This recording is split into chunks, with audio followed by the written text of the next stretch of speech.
খালি চাপার উপরে ছিল 15 বছর। আজ আর একটা চাপাবাজ দেখলাম ধরা পড়েছে, ডিম খাচ্ছে। এটা একটা টাটকা চাপাবাজ ছিল, সংসদেও চাপাবাজি করতো। হায় ফাইটটা যায়, ফাইটে গিয়েছে। কিছুদিন আগে পড়লাম আমার ফাঁসি চাই। আমার মনে হয় এই বইটা বাংলাদেশে সবার একবার করে পড়া দরকার। হ্যাঁ, কথা বলছেন না কেন?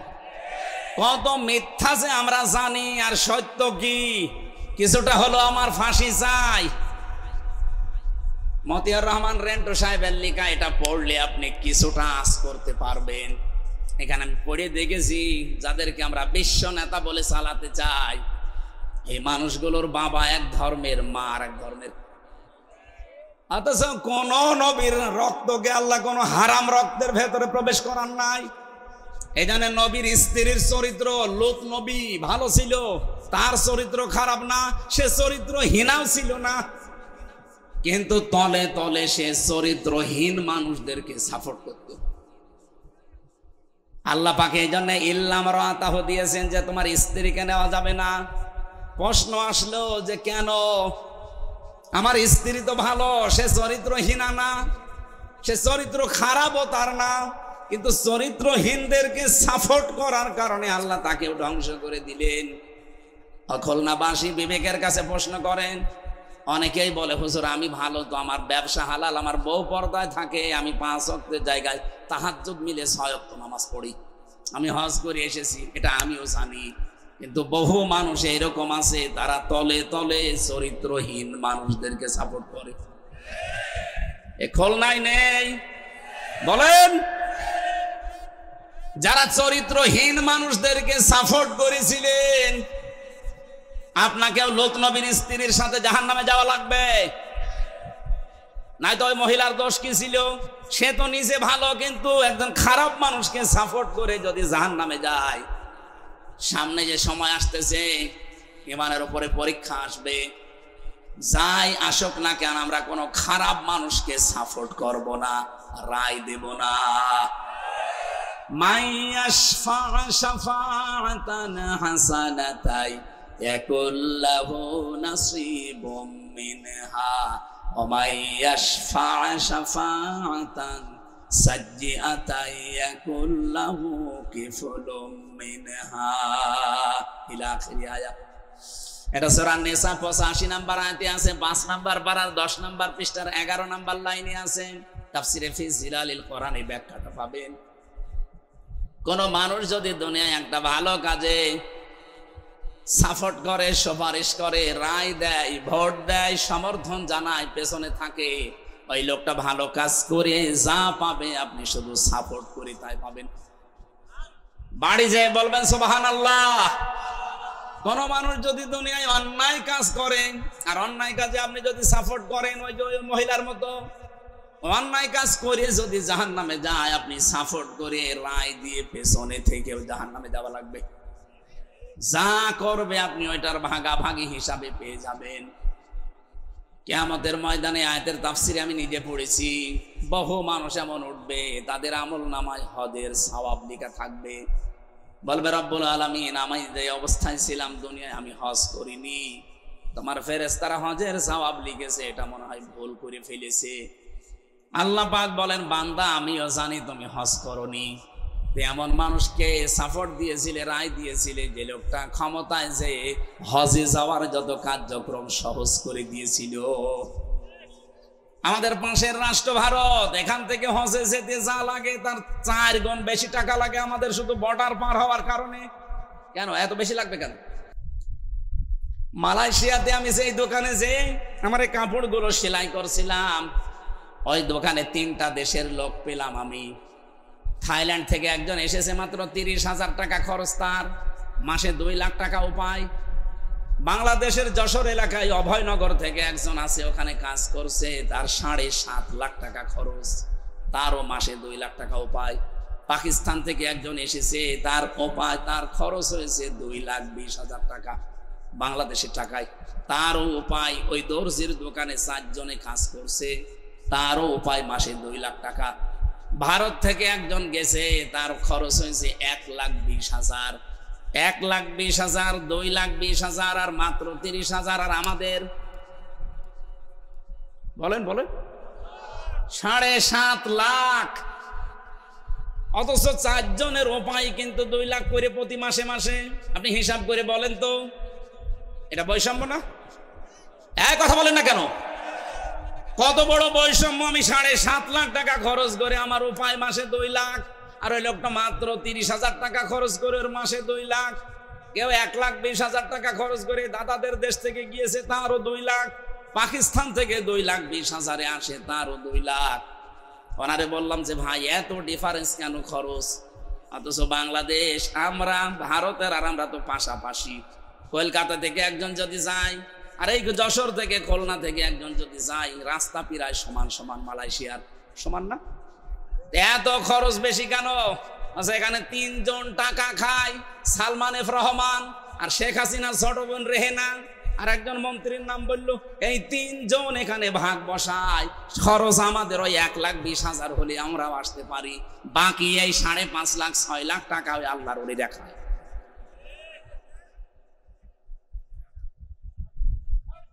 হাসিনার সাওয়াল বিদেশে পড়তে 450 কোটি টাকা খরচ করেছে।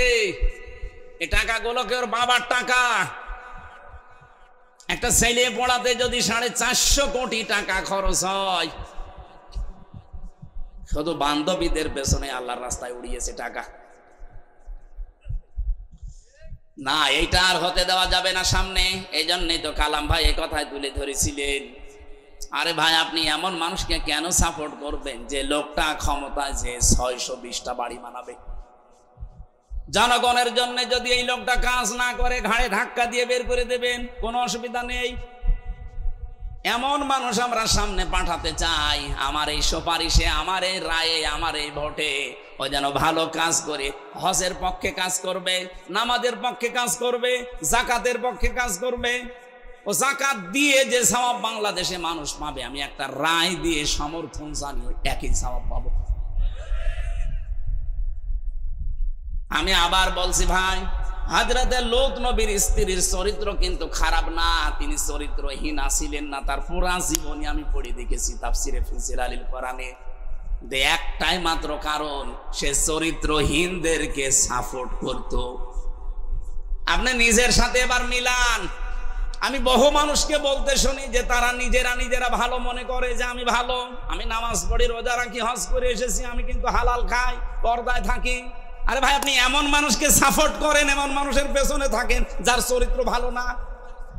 কথা বলেন। যে লোকটা চাঁদাবাজির সাথে জড়িত, যে লোকটা মদ খায়, রাত 9টার পরে যে লোকটার মাটিতে ঠিক মতো পা পড়ে না, রিকশা ছাড়া বাড়ি যেতে পারে না, এমন মানুষ বাংলাদেশে ছিল না? আমি আপনাকে বাঁচাতে চাই। ফাআনজাইনাহু ওয়া আহলাহু ইল্লা মারাতাহু কানাত মিনাল গাবিরিন। এই আয়াত কিন্তু কিয়ামতে আপনার বিপক্ষে যাবে। এজন্য আমরা সাবধান এখন থেকে। এমন মানুষকে সাপোর্ট করা যাবে না, পেছনে থাকা যাবে না যে এই লোকটার চরিত্র আসলে ভালো না।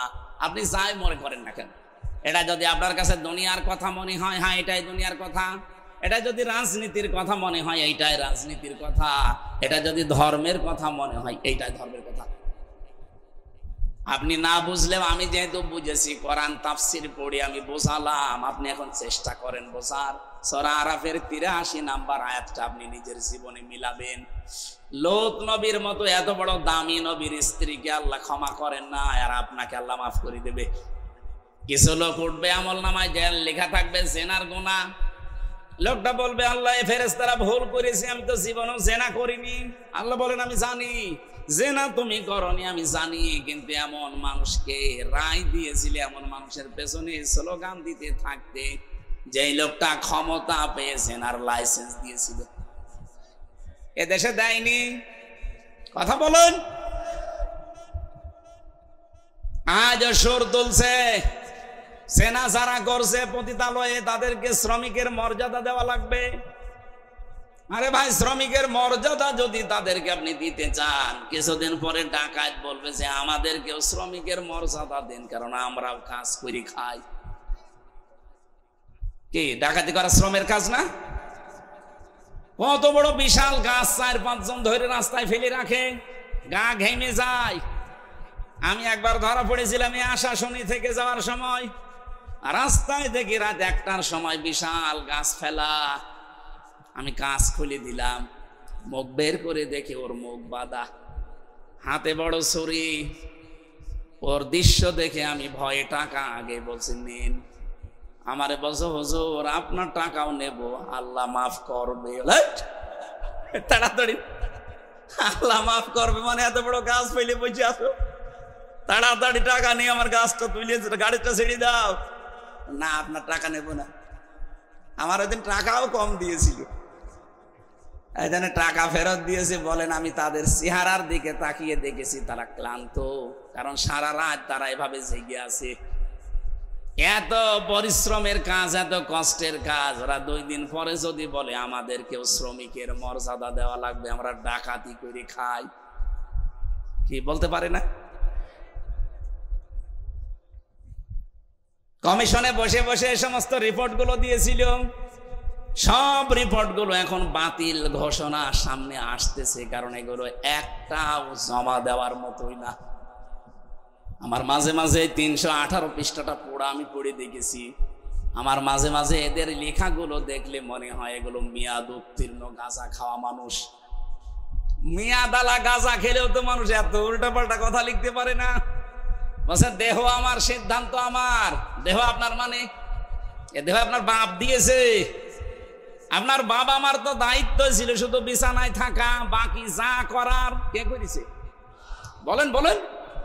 ফালিয়ানজুরিল ইনসানু মিম্মা খুলিকা মিম্মা দাফিকি ইয়াখরুজু মিন বাইনিস সুলবি ওয়াত তারাইব। রব্বুল আলামিন জানিয়েছেন মানুষকে একটু গবেষণা করে না, নজর করে না, ভালো করে দেখে না। নাজারা মানে গবেষণা করে দেখা। একটু চিন্তা ভাবনা করে কি মানুষ দেখে না যে কি জিনিস দিয়ে আমি তারে বানালাম? বাবার স্ফলিঙ্গ দিয়ে দ্রুত গতিতে বের হয়ে যাওয়া ওই নাপাক পানি দিয়ে আমি আল্লাহ তাকে বানিয়েছি। এখানে আমার আল্লাহ একটা মজার শব্দ ব্যবহার করেছেন, সলবন আর তারাইব। তাফসিরে দেখেছি সলবন বলা হয় পুরুষের লজ্জা স্থানকে, এটা 1 বচন দিলেন আল্লাহ। আর তারাইব এটা মেয়েদের লজ্জা স্থান বলার সময় আল্লাহ বহু বচন দিয়েছেন। মুফাসসির লিখেছেন এই জন্য আমার আল্লাহ 1 বচন আর বহু বচন দিলেন, কারণ দুনিয়াতে সন্তান নিয়ে আসার জন্য বাবার চাইতে মায়ের কমপক্ষে 3 গুণ কষ্ট বেশি হয়। 10 মাস 10 দিন পেটে রাখার এই কষ্ট দুনিয়ার কোনো বাবা আজ পর্যন্ত টের পেয়েছে? বলেন বলেন। আরে টের পাবেও না কোনোদিন। 2 নম্বরে পৃথিবীতে নিয়ে আসার যে কষ্টটা ডেলিভারির, এটা আজ পর্যন্ত কোনো বাবা টের পায়নি, এটা টের পেয়েছে কে? মা। 3 নম্বরে 2 বছর পর্যন্ত কমপক্ষে তারে দুধ খাওয়ানো লাগে, যদিও দুধ খাওয়ানোর দায়িত্ব মায়ের না। দুধ খাওয়ার দায়িত্ব কার? আল্লাহ। আল্লাহ দুধ খাওয়াবে? কোথায় আছেন আপনি? খুলনাবাসী শুধু শোনা না, এখান থেকে এবার জীবনটা মিলাবেন। আসরের নামাজের সময় 2 জন ফেরেশতাকে আমার আল্লাহ পাঠিয়ে দিলেন হযরতে লূত নবী আলাইহিস সালামের কাছে। ভালো করে শুনবেন। 2 জন ফেরেশতা এসে ডাক দিয়ে বলে, আল্লাহর নবী লূত, আমরা এখানে আল্লাহর গজব নাজিল করব। আপনার আত্মীয় স্বজন যা আছে, উম্মত যা আছে, তাদেরকে নিয়ে আপনি চলে যান। মাগরিবের সময় এখানে গজব নাজিল হবে, কিন্তু সাবধান। ফানজাইনাহু ওয়া আহলাহু ইল্লা মারাতাহু কানাত মিনাল গাবিরিন। আপনি নিয়ে যান আপনার উম্মতদেরকে, আপনার আত্মীয় স্বজন যারা আছে, কিন্তু সাবধান আপনার স্ত্রীকে নেবেন না। প্রশ্ন আসতে পারে লূত নবীর স্ত্রীর চরিত্র খারাপ ছিল? জবাব দিলেন না? না না, এই পৃথিবীতে কোন নবীর স্ত্রীর চরিত্র খারাপ ছিল না, কারণ কোন হারাম রক্তের ভেতরে আল্লাহ নবীদের রক্ত প্রবেশ করার নাই। পৃথিবীর প্রতিটি নবী ছিল নেতা, তারা শুধু এলাকার জন্য নেতা ছিলেন। আর আমাদের নবী মুহাম্মদ রাসূলুল্লাহকে আমার আল্লাহ বানিয়েছেন বিশ্ব নেতা। এই জন্য আল্লাহ ডাকও দিয়েছেন ইয়াসিন, হে নেতা। সুবহানাল্লাহ বলতে পারেন ভাই? খুলনাবাসী, এখান থেকে আমি একটা শিক্ষা নিয়ে এসেছি তাফসিরের ভাষায়। নবীদেরকে আমার আল্লাহ যেহেতু নেতৃত্বের গুণাবলী দিয়েছিলেন, তারা নেতা ছিল, এই জন্য নেতা যে পেট থেকে আসবে ওই পেটটা ভালো রাখা দরকার। এই জন্য কোনো হারাম রক্তের ভেতরে আল্লাহ নবীদের রক্ত প্রবেশ করার নাই। আর আমরা এমন এমন নেতা দেখি যাদের রক্তই ঠিক নেই। বাংলাদেশে পাবেন না আপনি? তাদের মা এক ধর্মের, বাবা এক ধর্মের। কি করে জন্ম দো আসলা? আরে ভাই, যে কোনো এক ধর্মের হন, আপনি বাবা এক ধর্মের, মা আর এক ধর্মের। জেলে থাকাকালীন আমাকে 3 বছর একাধারে 24 ঘন্টা এক ঘরের ভেতরে তালা লাগিয়ে রেখেছিল। সিসি ক্যামেরা দিয়ে আমার কাছে কেউ আসতো না ভয়ে, বিশেষ করে আমার আর মামুনুল হকের কাছে। আসলে ওরা রিপোর্ট করতো উপরে যে এদের সাথে গোপনে ষড়যন্ত্র করছে কেউ। কারারক্ষীরা আসতো, তাও দূর থেকে সালাম দিত ইশারা দিয়ে, কারণ ক্যামেরায় আবার দেখা যায়। ওখান থেকে একদিন বললাম এক কারারক্ষীকে যে ভাই, সব সময় বন্দি করে রাখেন, কথাও তো বলতে দেন নাই 3 বছর, কারোর সাথে কথাও বলতে দেয়নি। আপনি একটা বই নিয়ে আসেন, একটু পড়ি, সব সময় বসে থাকতে ভালো লাগে না, একটা কাজ দেন। জ্বালানা দিয়ে দরজা দিয়ে তো দেখা যায় কত মানুষ ওই যে কোপাকুপি করছে, জমিন কোপায়, বিভিন্ন রকমের জিনিস লাগায়। তাই আমার একটু কাজ দেন, অন্তত তোমার একটু ভালো লাগবে, না একটা বই নিয়ে এসে দেন। আল্লাহ ওই দিন দেখে বই নিয়ে এসেছে বঙ্গবন্ধুর আত্মজীবনী। ছাতাপড়ি করবো না, হুজুরের ভেতরে জিনিস আছে। এদের সময় যেহেতু কাটে না, সারাদিন সারা রাত ওইটাই একই পড়তাম, পুরাটা কয়েকবার শেষ করলাম। বললাম ভাই আর একটা বই নিয়ে আসেন। বই নিয়ে এসেছে বঙ্গবন্ধুর ছেলেবেলা। ও শুধু ওই বঙ্গবন্ধু, আর কোনো বই নেই। পরের সপ্তাহে আর একটা বই দিয়েছে বঙ্গবন্ধুর চীন সফর। বললাম আপনার আর বই নিয়ে আসার দরকার। ওই যে পাশের সেল আছে, হিমেল বিল্ডিং এ থাকে এটিএম আজহারুল ইসলাম, ওনারা যে বলবেন হামজা বই চেয়েছে, দেখবেন বই কারে বলে দেবে। আল্লাহর বান্দা 2টা বই পাঠিয়েছিল, আল্লাহর ইশারা মনে হয় 2টাই তাফসীর, তাফহিমুল কোরআন আর ফি জিলালিল কোরআন। ওখান থেকে যেগুলো নোট করেছিলাম হালকা হালকা, ওইগুলো আজকে কিছু বলবো, থাকবেন না আপনারা? তো ওখানে যে পড়েছিলাম ওনার জীবনী, আত্মজীবনীর ভেতরে বঙ্গবন্ধুর ছেলেবেলা। আর একটা বই আমি বাইরে এসে কিছুদিন আগে পড়লাম, আমার ফাঁসি চাই। আমার মনে হয় এই বইটা বাংলাদেশে সবার একবার করে পড়া দরকার। কথা বলছেন না কেন? কত মিথ্যা যে আমরা জানি, আর সত্য কি কিছুটা হলো আমার ফাঁসি চাই। মতিয়ার রহমান রেন্টু সাহেবের লেখা, এটা পড়লে আপনি কিছুটা আঁচ করতে পারবেন। এখানে আমি পড়ে দেখেছি, যাদেরকে আমরা বিশ্ব নেতা বলে চালাতে চাই, এই মানুষগুলোর বাবা এক ধর্মের, মা আর এক ধর্মের। অথচ কোন নবীর রক্তকে আল্লাহ কোন হারাম রক্তের ভেতরে প্রবেশ করার নাই। এই জন্য নবীর স্ত্রীর চরিত্র, লূত নবী ভালো ছিল, তার চরিত্র খারাপ না, সে চরিত্রহীনাও ছিল না, কিন্তু তলে তলে সে চরিত্রহীন মানুষদেরকে সাপোর্ট করত। আল্লাহ পাকে এই জন্য ইল্লাম রাতাহ দিয়েছেন যে তোমার স্ত্রীকে নেওয়া যাবে না। প্রশ্ন আসলো যে কেন? আমার স্ত্রী তো ভালো, সে চরিত্রহীনা না, সে চরিত্র খারাপও তার না, কিন্তু চরিত্রহীনদেরকে সাপোর্ট করার কারণে আল্লাহ তাকেও ধ্বংস করে দিলেন। খুলনাবাসী বিবেকের কাছে প্রশ্ন করেন, অনেকেই বলে হুজুর আমি ভালো তো, আমার ব্যবসা হালাল, আমার বউ পর্দায় থাকে, আমি 5 ওয়াক্তের জায়গায় তাহাজ্জুদ মিলে 6 ওয়াক্ত নামাজ পড়ি, আমি হজ করে এসেছি, এটা আমিও জানি। কিন্তু বহু মানুষ এরকম আছে, তারা তলে তলে চরিত্রহীন মানুষদেরকে সাপোর্ট করে। এ খুলনায় নেই? বলেন, যারা চরিত্রহীন মানুষদেরকে সাপোর্ট করেছিলেন, আপনাকেও লূত নবীর স্ত্রীর সাথে জাহান্নামে যাওয়া লাগবে। নাই তো ওই মহিলার দোষ কি ছিল? সে তো নিজে ভালো, কিন্তু একজন খারাপ মানুষকে সাপোর্ট করে যদি জাহান্নামে যায়, সামনে যে সময় আসতেছে ইমানের উপরে পরীক্ষা আসবে, যাই আসুক না কেন আমরা কোনো খারাপ মানুষকে সাপোর্ট করব না, রায় দেব না। মাইয়াশফা শাফাআতান হাসানাতাই ইয়াকুল্লাহু নাসিবুম মিনহা ওয়া মাইয়াশফা শাফাআতান সাজ্জিআতাই ইয়াকুল্লাহু কিফলুম মিনহা ইলা আখির আয়াত। এটা সূরা নিসা 85 নম্বর আয়াতে আছে, 5 নম্বর পারার 10 নম্বর পৃষ্ঠার 11 নম্বর লাইনে আছে। তাফসিরে ফি জিলালিল কোরআন এই ব্যাখ্যাটা পাবেন। কোন মানুষ যদি দুনিয়ায় একটা ভালো কাজে সাপোর্ট করে, সুপারিশ করে, রায় দেয়, ভোট দেয়, সমর্থন জানায়, পেছনে থাকে, ওই লোকটা ভালো কাজ করে যা পাবে আপনি শুধু সাপোর্ট করে তাই পাবেন। বাড়ি যেয়ে বলবেন সুবহানাল্লাহ।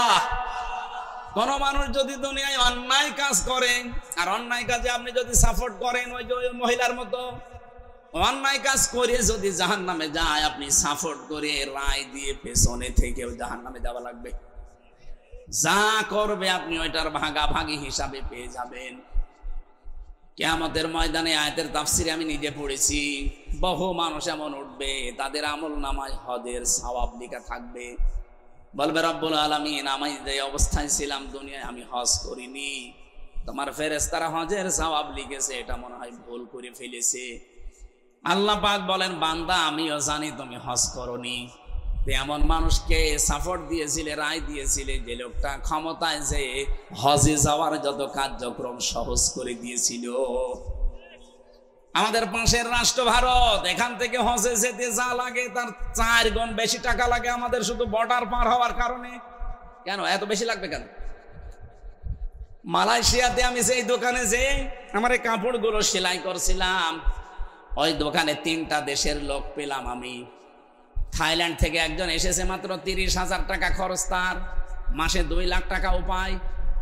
বাংলাদেশের যশোর এলাকায় অভয়নগর থেকে একজন আছে, ওখানে কাজ করছে, তার 7.5 লাখ টাকা খরচ, তারও মাসে 2 লাখ টাকা উপায়। পাকিস্তান থেকে একজন এসেছে, তার উপায়, তার খরচ হয়েছে 2,20,000 টাকা বাংলাদেশের টাকায়, তারও উপায়। ওই দর্জির দোকানে 4 জনে কাজ করছে, তারও উপায় মাসে 2 লাখ টাকা। ভারত থেকে একজন গেছে, তার খরচ হয়েছে 1,20,000, 1,20,000, 2,20,000 আর মাত্র 30,000। আর আমাদের বলেন 7.5 লাখ, অথচ 4 জনের উপায় কিন্তু 2 লাখ করে প্রতি মাসে মাসে। আপনি হিসাব করে বলেন তো, এটা বৈষম্য না? এক কথা বলেন না কেন? কত বড় বৈষম্য! আমি 7.5 লাখ টাকা খরচ করে আমার উপায় মাসে 2 লাখ, আর ওই লোকটা মাত্র 30,000 টাকা খরচ করে ওর মাসে 2 লাখ। কেউ 1,20,000 টাকা খরচ করে দাদাদের দেশ থেকে গিয়েছে, তারও 2 লাখ। পাকিস্তান থেকে 2,20,000 আসে, তারও 2 লাখ। ওনারে বললাম যে ভাই এত ডিফারেন্স কেন খরচ? অথচ বাংলাদেশ, আমরা ভারতের আর আমরা তো পাশাপাশি। কলকাতা থেকে একজন যদি যায়, আর এই যশোর থেকে খুলনা থেকে একজন যদি যায়, রাস্তা প্রায় সমান সমান, মালয়েশিয়ার সমান না? এত খরচ বেশি কেন? আচ্ছা, এখানে 3 জন টাকা খায়, সালমান এফ রহমান আর শেখ হাসিনার ছোট বোন রেহেনা, আর একজন মন্ত্রীর নাম বললো। এই 3 জন এখানে ভাগ বসায়। খরচ আমাদের ওই 1,20,000 হলে আমরাও আসতে পারি, বাকি এই 5.5 লাখ 6 লাখ টাকা ওই আল্লাহর ওলি দেখায়।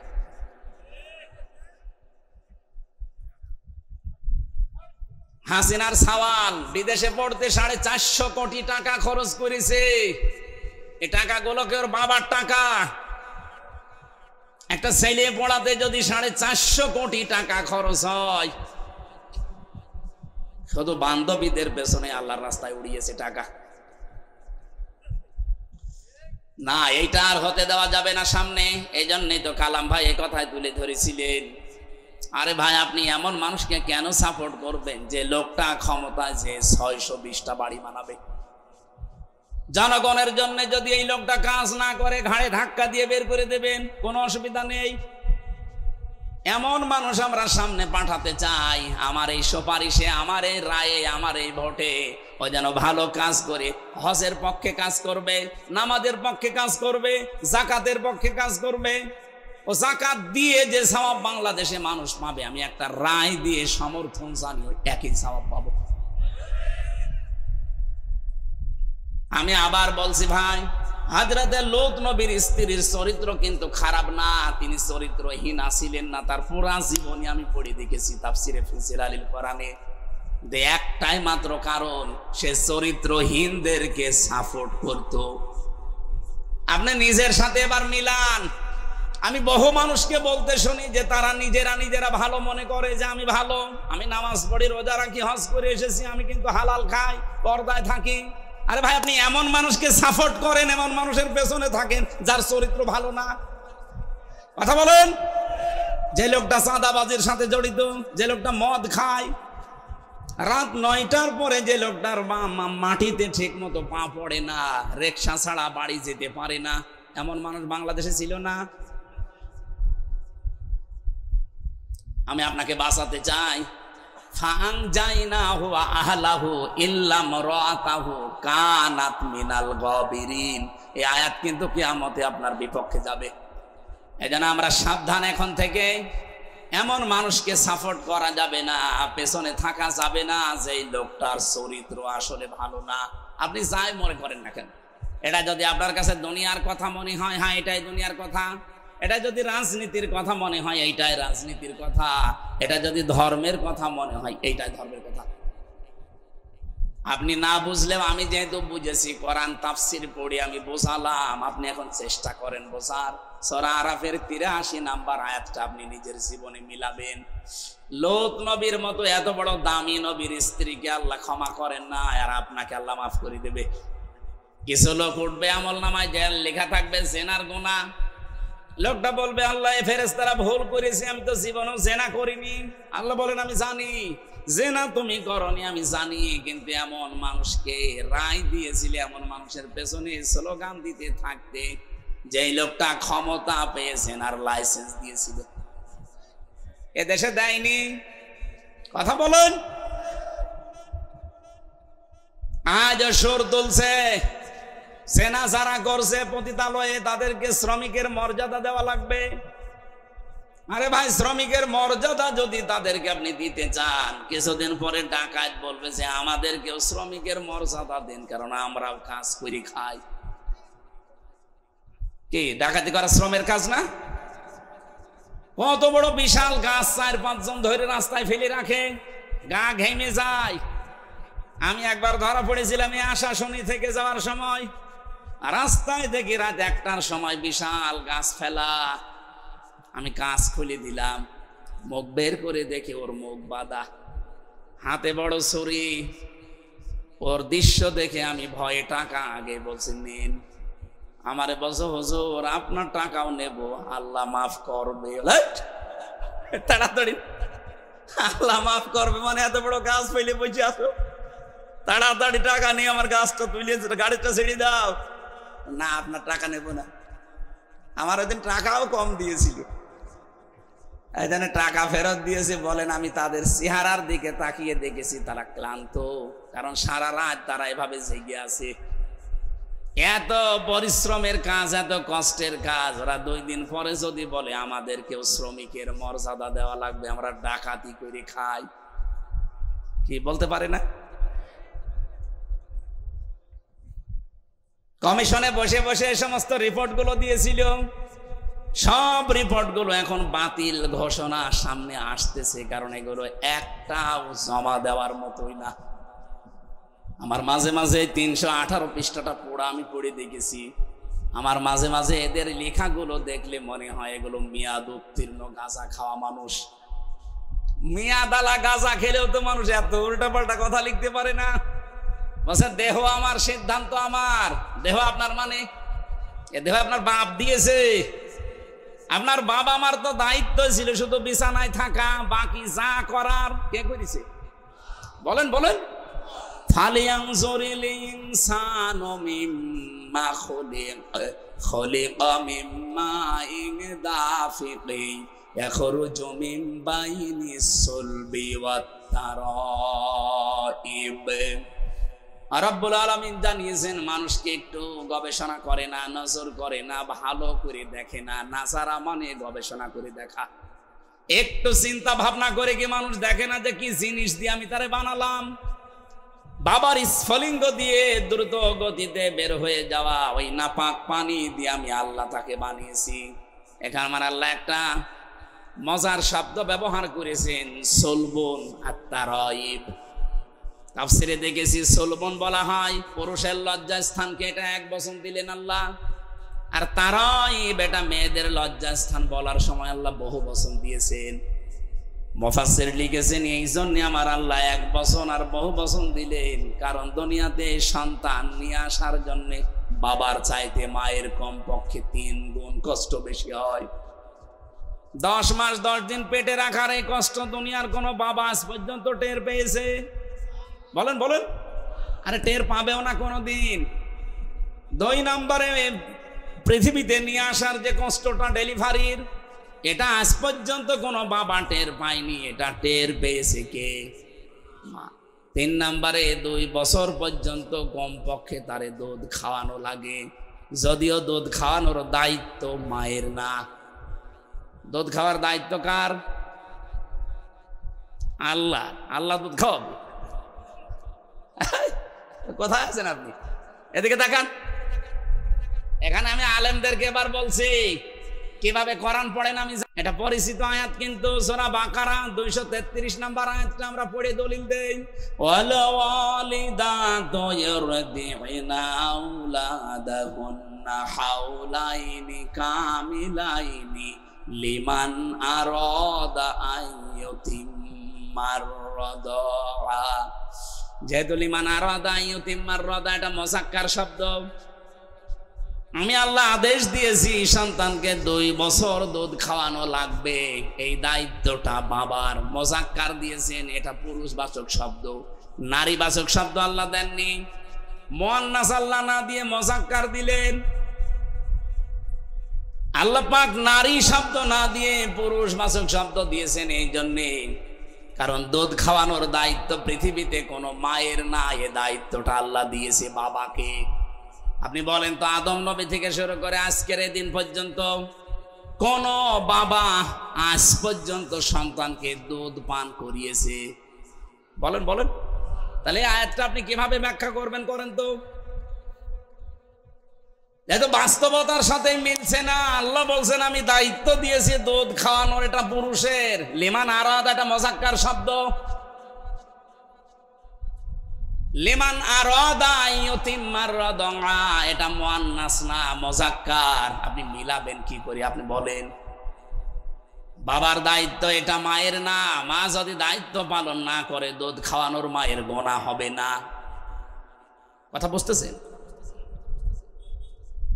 মাইকে বলা মনে হয় আমার ঠিক হচ্ছে না, কারণ আমার ম্যাডাম যদি এখন লাইভ দেখে, আমার ওই ছোট বাচ্চার বয়স এখন 7 মাস, ও বাড়ি গেলে যদি বলে হুজুর এদিকে আসেন, কি ওয়াজ করলেন? ওয়াজ আপনারা এবার খাওয়াবো। কারণ মেয়ের দুধ খাওয়ানোর দায়িত্ব বাবার, আমার না। আপনার মেয়ে আমি দুধ খাওয়িয়ে দেব, কিন্তু বছরে বছরে 10 লাখ টাকা দেওয়া লাগবে। না আপনার মেয়ে আপনি নিয়ে যান। এটা মুসিবতে পড়ে যাবো না? মাইকে বলবো না, থক্কু।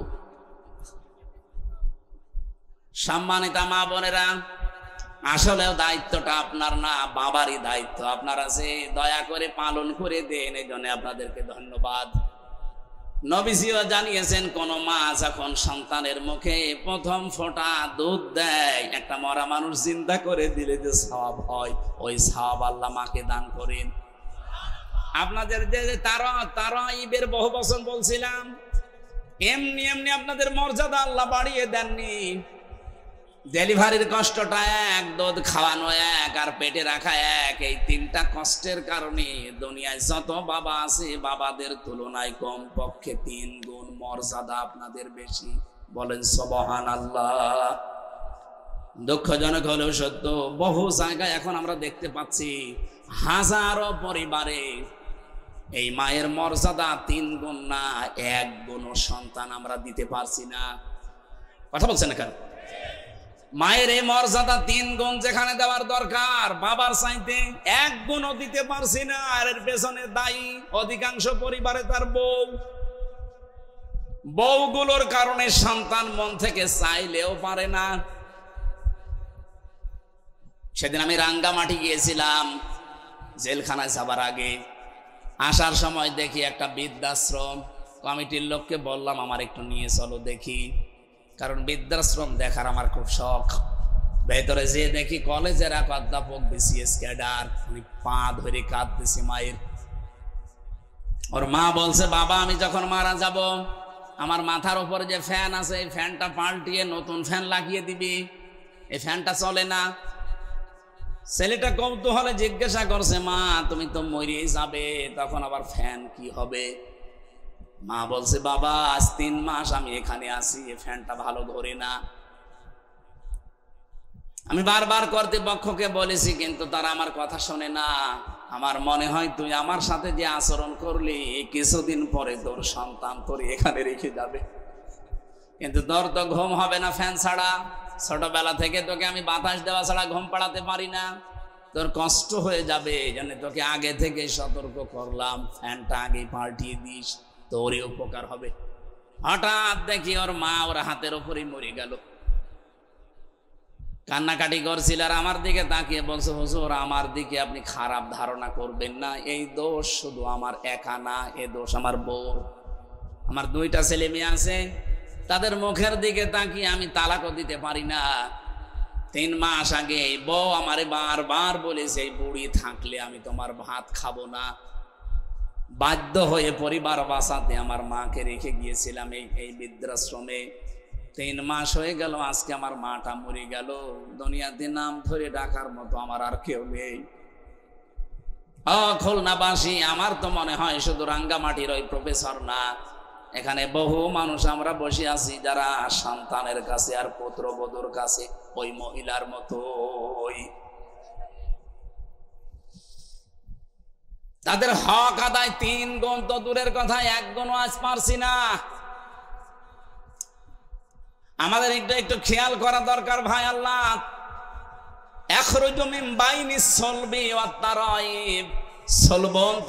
এমনিতেই দেয়নি এগুলো। যারা আজ বললেন যে দেহ আমার, সিদ্ধান্ত আমার, এটা কোরআনে কারিমের ব্যাপারে তোহমত দেওয়া। আপনি মনে হচ্ছে কোরআনের বিরুদ্ধে মামলা দিয়েছেন। আপনি কি করে বলতে পারেন যে দেহ আমার, সিদ্ধান্ত আমার? দেহ আল্লাহর সিদ্ধান্ত। বলেন বলেন।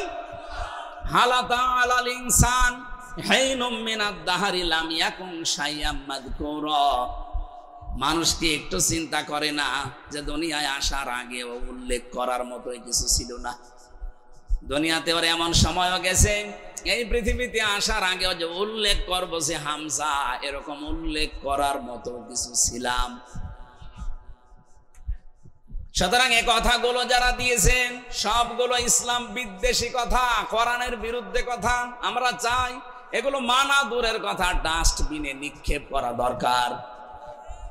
সুতরাং এমন মানুষকে যদি আপনি সামনে ঠেলে দেন, যে মানুষ যে আল্লাহর কোরআনের বিপক্ষে অবস্থান নেবে, জেনা ব্যভিচারের রাস্তা উন্মুক্ত করে দেবে, আপনি যদি এরকম মানুষকে সাপোর্ট করেন, পেছনে থাকেন, কিয়ামতে যখন উঠবেন দেখবেন জেনার গুনাহ লেখা আছে আমলনামায়। বলবেন, আল্লাহ আমি তো ভালো ছিলাম, জেনা করিনি কোনোদিন, আমার মনে আছে, ফেরেশতারা বানিয়ে লিখেছে। আল্লাহ তখন এই প্রশ্নের জবাবে বলবেন, আমি জানি জেনা করনি। এমন মানুষের পেছনে ছিলে, এমন মানুষকে সাপোর্ট দিয়েছিলে, রায় দিয়েছিলে, ভোট দিয়েছিলে, যে লোকটা সিআর পেয়ে জেনা জারি করে দিয়েছিল লাইসেন্স দিয়ে। এমন মানুষকে সামনে পাঠানো লাগবে যারা বাংলাদেশে জেনার অনুমতি দেবে। কথা বলেন না কেন? এটা তো ফেরেশতারা করবে নাকি? এ কথা বললে যে আপনি রাজনীতি মনে করেন, আপনি যে ধরা খাবেন আপনি টের পাচ্ছেন। লূত নবীর স্ত্রী ধরা খেয়ে বসে আছে। বাংলাদেশে বহু মানুষ এগুলো বোঝার পরও না বোঝার ভান করে ধরা খেয়ে বসে আছে। যারা যেভাবে চলে যাচ্ছে আপনি তাকান তাদের দিকে, আমার মনে হয় কবর খুঁড়লেও আপনি শাস্তি দেখতে পাবেন। বারবার আপনাকে বাঁচানোর জন্য আমার কি দরকার ছিল এগুলো কথা বলার? আমি তো কোরবানির আয়াত পড়েছি, কোরবানির দিকে চলে যেতে পারতাম, কিন্তু আমি কোরআন হাদিস যা পড়ে বুঝতে পারছি এদেশে বহু মানুষ অন্যায় চরিত্রহীন খারাপ মানুষকে শুধু সাপোর্ট দিয়ে জাহান্নামে চলে যাচ্ছে, ওই লোক নবীর স্ত্রীর মতো। আল্লাহ আমাদের সবাইকে যেন অন্তত বোঝার মধ্যে সম্মতি দান করেন, বলেন আমিন। প্রথম কথায় কি বুঝলাম? এই দুনিয়াতে যদি কেউ কোরআনের পেছনে সময় এবং সম্পদ ব্যয় করে, কিয়ামতের দিন তার জবাব আল্লাহর কাছে দেওয়া লাগবে। বলেন বলেন। আপনি সে জন্মের পর থেকে কিন্তু এটা শুনছেন যে জবাব জবাব, বোঝেন এটা কি?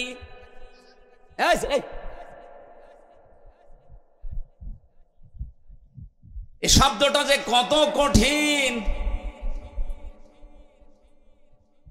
কোরআনে কারিমে আল্লাহ পাক বলেন, ইয়া আইয়ুহাল ইনসানু ইন্নাকা কাদিহুন ইলা রাব্বিকা কাদহান ফামুলাকি ফাআম্মা মান উতিয়া কিতাবাহু বিয়ামিনি ফাসাউফা ইউহাসাবু হিসাবান ইয়াসীরা। আমি জায়গা মতো আসবো, একটা কথা শুধু শিক্ষা দেওয়ার জন্য এই শব্দের ভেতরে আছে। এই জন্যে আল্লাহ রাব্বুল আলামিন যেই মানুষটার হিসাব ইয়াসীরা সহজ করে দেবেন, নবী যে শব্দের ব্যাখ্যা করতে গিয়ে জানিয়েছেন সহজ হিসাব কি বোঝো তোমরা? সাহাবীরা বললেন আল্লাহ রাসূল ভালো জানে। তিনি বললেন সহজ হিসাব হচ্ছে ওইটা, আল্লাহ যদি কাকে মাফ করতে চায় আস্তে করে তাকে পর্দার আড়ালে ডেকে নিয়ে ঘিরে ফেলবে কুদরতের চাদর দিয়ে, আস্তে করে ঘিরে নেবে ময়দান থেকে আলাদা করে। যদি আল্লাহ কাউকে হিসাব ইয়াসীরা দান করতে চায়, যে তোর হিসাবটা আমি সহজ করে দেব, আস্তে করে ঘিরে ফেলবে ফেরেশতাদেরকে দিয়ে। মনে করেন আজাদ ভাইকে ঘিরে ফেলেছে, চারিদিকে ঘিরে আমার আল্লাহ নিজে তাকে সামনে দাঁড় করিয়ে বলবে, আজাদ এই কাজগুলো করেছিলি। সবগুলো ভিডিও ফুটেজ আকারে একটা একটা করে যখন তাকে দেখাবে, দেখে ওর মনটা কান্নায় ভেঙে পড়বে। কারণ আমি জানি এখন আর গোপন করে কোনো লাভ নেই। মাথা নিচু করে বলবে, আল্লাহ আমার কিচ্ছু করার নেই, আমারে মাফ করে দেন। রব্বুল আলামিন বলেন, এই যে অসহায়ত্ব, এই কান্না জড়িত কণ্ঠ, ওর মুখের দিকে কাকুতি মিনতির দিকে তাকিয়ে শেষ পর্যন্ত আল্লাহ বলবেন, যা তোরে মাফ করে দিলাম, কাউকে বলবি না, জান্নাতে চলে যা। এইটার নাম হিসাব ইয়াসীরা। এটার জন্য দুনিয়াতে কিছু খোঁজ করা লাগে। আমি তাফসিরে তাবারির ভেতরে পড়েছি, খলিফাতুল মুসলিমিন, এই এদিকে তাকান, হযরতে ওমর রাদিয়াল্লাহু তাআলা আনহু তার সন্তান আব্দুল্লাহ ইবনে ওমরকে তিনি ভর্তি করলেন মক্তবে। ওনার সাথেই পড়তো ওই দেশের প্রধান বিচারপতি হযরতে আলীর সন্তান হুসাইন। বারবার টেবিলের ওপর থেকে কলম ফেলে দেয় আর বলে, আব্দুল্লাহ তুলে দাও। আর একবার দেয়, তুলে দাও। আর একবার ফেলে দিয়ে তুলে দাও। প্রেসিডেন্টের ছেলে তো মেজাজ খারাপ হয়ে গেছে, বারবার কলম ফেলে দেয়, আমারে তুলতে বলো, আমি কি তোমার খাদেম চাকর নাকি? হযরতে হোসাইন ওই দিন বলেছিলেন, তুমি শুধু খাদেম না, চাকর না, তুমি খাদেমের বাচ্চা খাদেম। একটা মেম্বারের ছেলেকে যদি কেউ অপমানসূচক কথা বলেন, ওরই দাপট দেখে কে? অথচ 12,500 বর্গ মাইলের প্রেসিডেন্ট হযরত ওমর, তার সন্তান প্রেসিডেন্টের ছেলেকে যেই বলেছে তুমি খাদেমের বাচ্চা খাদেম, মন গেছে, মেজাজ গেছে গরম হয়ে। বাড়িতে যেয়ে বলছে, আব্বা আমি আর পড়বো না। কেন? আমারে গালি দিয়েছে, তোমাকেও গালি দিয়েছে, বিচার যদি না করো হোসাইনের, ছোট মানুষ তো, বিচার চাই। হযরত ওমর বিচক্ষণ মানুষ, তিনি বললেন, বিচার এখন না, জমার দিন। খুতবা চলাকালীন তিনি বললেন, এখানে কি কেউ আছে? হোসাইন বলে, এদিকে আসো সামনে। তুমি আমার সন্তানটাকে গালি দিয়েছো, ছোট করেছো বন্ধুদের সামনে, আবার আমাকেও দিয়েছো। বলে, হ্যাঁ দিয়েছি। কেন দিলে? হযরত হোসেন বলে, খলিফা যেখানে দাঁড়িয়ে আছেন এই মনবারে মেম্বারে দাঁড়ান, বুকে হাত দিয়ে বলেন তো, আপনি কি আমার নানার খাদেম ছিলেন না? হযরত ওমরের কথা বন্ধ হয়ে গেছে। বলে তাই তো, আমি তো তোমার নানার খাদেম ছিলাম, কিন্তু এটা তো সার্টিফিকেট লাগবে, তুমি লিখে দিতে পারবা এই কথাটা? কাগজ নিয়ে আসেন। খেজুরের পাতা নিয়ে এসেছে, উনি লিখে দিলেন, ওমর আমার নানার খাদেম ছিল, আমি দেখেছি। এতে হোসাইন ইবনে আলী সই করে দিলাম। যান। কাগজটা হাতে নিয়ে হযরত ওমর চুমা খেলেন, ডাক দিয়ে বলে, নবীর সাহাবীরা, বিচার হয়ে গেছে। ছোট মানুষ তো আব্দুল্লাহ বোঝে নাই, বলে আব্বা তুমি তো হোসেনকে কিছু বললে না, বিচার কি করে হয়ে গেল? হযরত ওমর বলে, সন্তান যে বিচার করেছি দুনিয়া না, ও ভয় জগতেই কাজে লাগবে। আমি যখন মারা যাব কাগজটা আমার কাফনের ভেতরে দিয়ে দিও।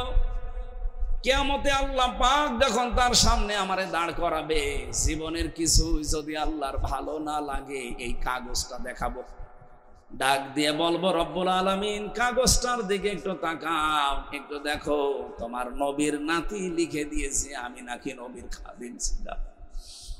এই ওসিলাই হলেও তুমি আজকে আমারে মাফ করে দাও।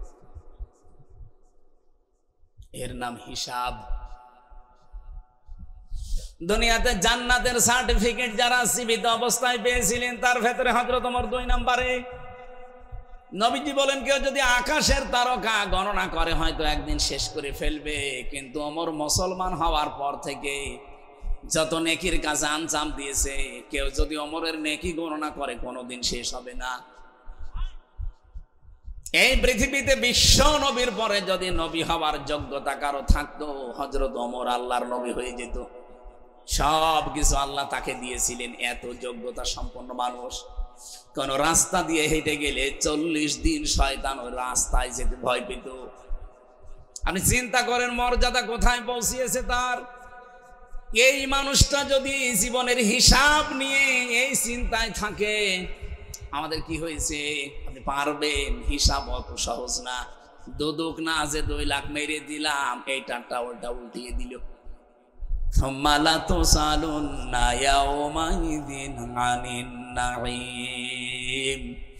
আল্লাহ প্রতিটি নিয়ামতের পুঙ্খানুপুঙ্খানু জিজ্ঞাসা করবেন। আপনাকে আল্লাহ মেধা দিয়েছেন, মেধা কি কাছে কাটালেন, এটার জিজ্ঞাসা হবে। আপনাকে লেখনী শক্তি দিয়েছিল, কিভাবে লিখলেন, কার বিরুদ্ধে লিখলেন, কার পক্ষে লিখলেন, এটার হিসাবও দেওয়া লাগবে। সম্পদ কামাই করেছিলেন কি করে খরচ করলেন, ওইটাও দেওয়া লাগবে। এজন্য হিসাব বড় কঠিন জিনিস, আমরা এখনো টের পাইনি। আমার প্রথম কথাই ছিল এটা, কেউ যদি এই কোরআনটার পেছনে সময় আর সম্পদ ব্যয় করে, কিয়ামতের দিন তার হিসাব আল্লাহর কাছে দেওয়া লাগবে না। বলেন সুবহানাল্লাহ। এজন্য আজকে থেকে চেষ্টা করবেন সারাটা জীবন যেন কোরআনের পেছনে ব্যয় হয়, জবাবই যেন দেওয়া না লাগে। কি কথা বলছেন এটা? 2 নম্বরে, পরিবারস্থ লোকদের জন্য যদি খরচ করেন জবাব দেওয়া লাগবে না। হ্যাঁ, ওটা বা জায়েজ হওয়া লাগবে। পরিবারে আপনার বউ, আপনার মেয়ে, আপনার ছেলে বলছে বাবা ডিশ এন্টিনা লাগিয়ে দিন, ওইটার জবাব দেওয়া লাগবে না। 3 নম্বরে, কেউ যদি জিহাদের ময়দানে টাকা পয়সা খরচ করে, সময় ব্যয় করে, তাহলে ওই সম্পদের হিসাব আল্লাহর কাছে দেওয়া লাগবে না। এই পৃথিবীতে আমার মনে হয় এখন সব চাইতে বড় জিহাদের ময়দান হচ্ছে কোরআনের ময়দান। এই কোরআনটা 54 বছর চলছে বাংলাদেশ স্বাধীন হওয়ার পরে, এখনো পর্যন্ত কায়েম হয়নি। আমি আমার বাড়িতে বলে গেলাম আমার স্ত্রীকে, আমার মেয়েকে, আমার ছেলেকে যে আমি চলে যাচ্ছি, এই কাজগুলো তোমরা করে রাখবা, আমি এসে জানো দেখি কাজ হয়ে গেছে। আমি সফর থেকে ফিরে এসে দেখি একটা কাজেও হাত দেয়নি, আমার রাগ হবে না? আসতে বলেন, হ্যাঁ কথা বলেন না কেন? কি বুঝলেন এখান থেকে? আমার মাঠে সলিমদ্দি কাজ দিয়ে গেল, পরিবারের লোক যদি কাজটা আঞ্জাম না দিয়ে ফেলে রাখে, যেমন কষ্ট হয় আমার।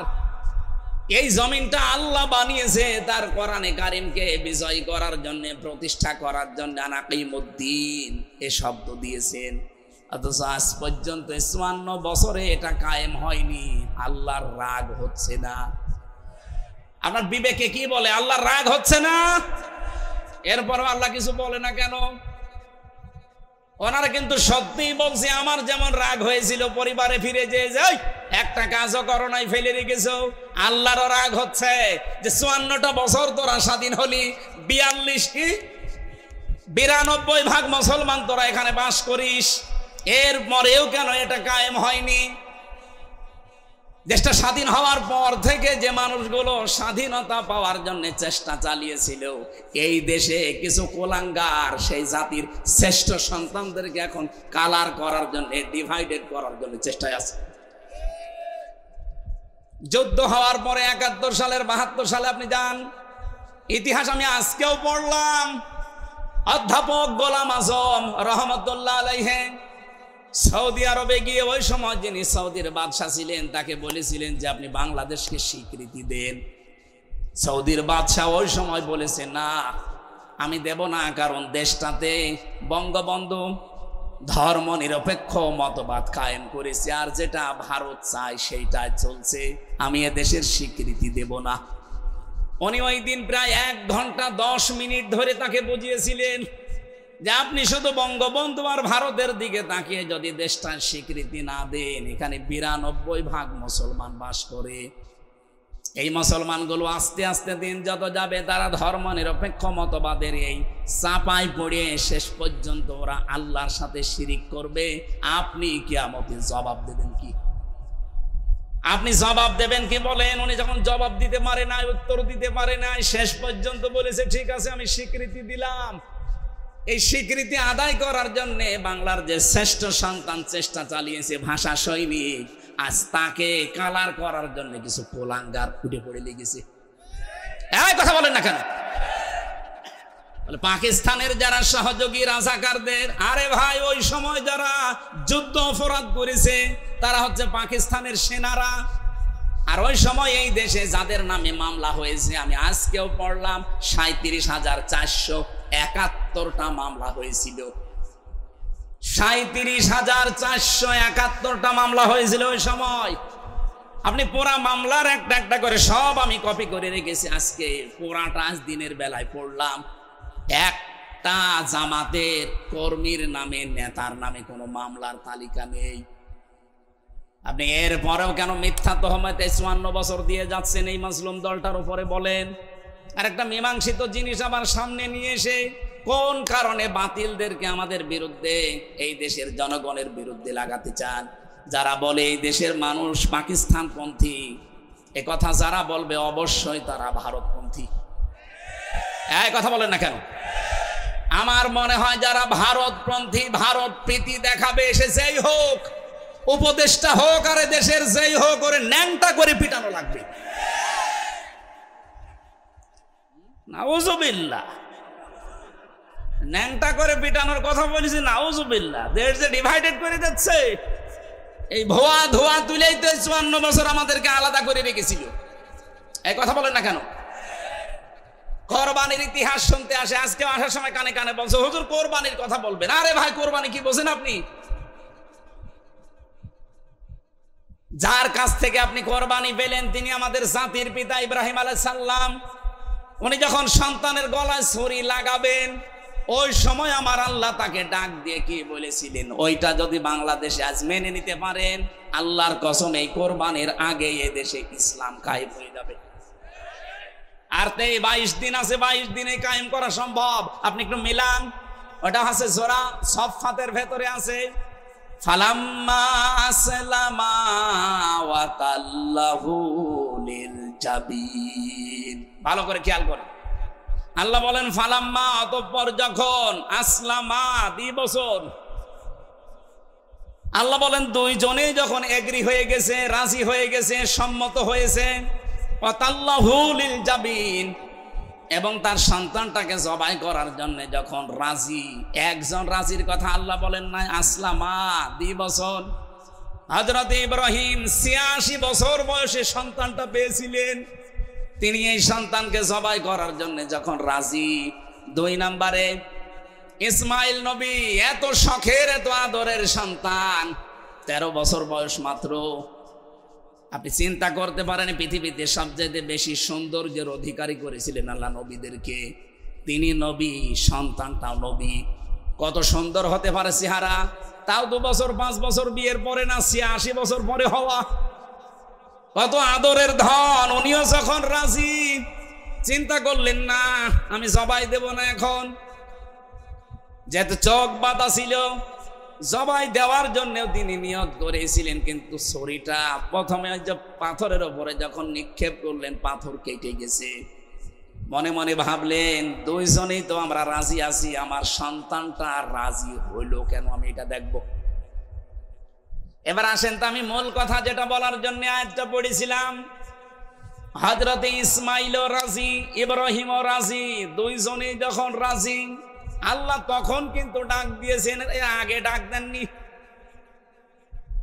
রব্বি হাবলি মিনাস সালিহিন, তিনি দোয়া করেছিলেন রব্বুল আলামিন আমাকে একটা নেককার সন্তান তুমি উপহার দিও। ফাবাশশারনাহু বিগুলামিন হালিম, আল্লাহ পাক বলেন হ্যাঁ আমি তোমাকে একটা হালিম সন্তানের, গোলামিন হালিম মানে ধৈর্যশীল সন্তানের সুসংবাদ তোমারে দিলাম। উনি এইটা মনে রেখেছিলেন। এটা তাফসিরে খাজেনের ভেতরে আমি পড়েছি, হযরত ইব্রাহিম মনে রেখেছিলেন যে আল্লাহ আমাকে গোলামিন হালিম দিয়েছে। এটা কি চাচা হালিম না মামা হালিম? গোলামিন হালিম, আমাকে সহনশীল একটা পুত্র সন্তানের সুসংবাদ দিল। এই যে কেমন হালিম আমি দেখব। এই জন্য নাকি যখন আল্লাহ স্বপ্ন দেখিয়েছিলেন যে প্রিয় বস্তু কোরবানি করো, তিনি উট উট উট চালাচ্ছিলেন, কোরবানি কবুল হয়নি। ফালাম্মা বালাগা মাআহু সা'য়া ক্বালা ইয়া বুনাইয়া ইন্নী আরা ফিল মানামি আন্নী আযবাহুকা ফানজুর মাযা তারা। আমি কয়েকটা শিক্ষা এখান থেকে বের করতে পেরেছি, দেখেন তো আপনি মিলাতে পারেন কিনা।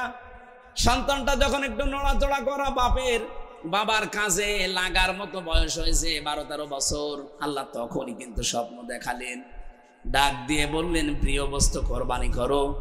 হযরতে ইব্রাহিম কোরবানি করার জন্য যা করেছিলেন ওগুলো কবুল হয়নি, উট ভেড়া দুম্বা। মনে মনে ভাবলেন আমার কাছে সব চাইতে প্রিয় তো আমার সন্তান।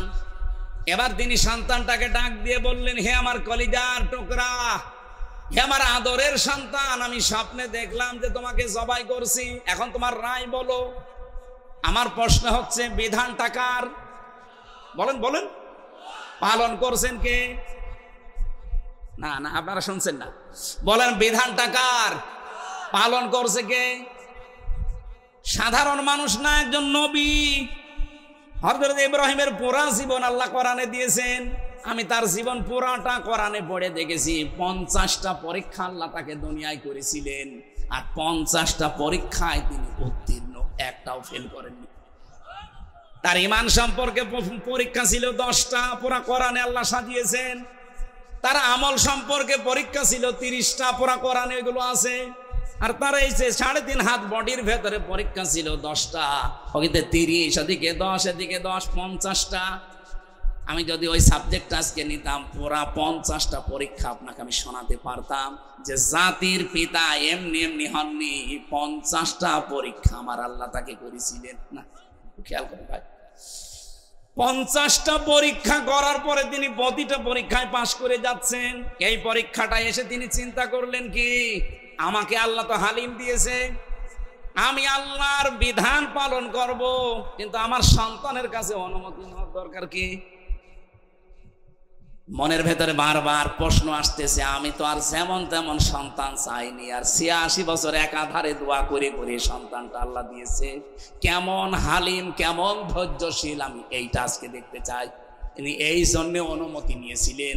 তাছাড়া বিধান আল্লাহর পালন করবে একজন নবী, ওই ছোট মানুষের কাছে অনুমতি নেওয়ার দরকার পড়ে না।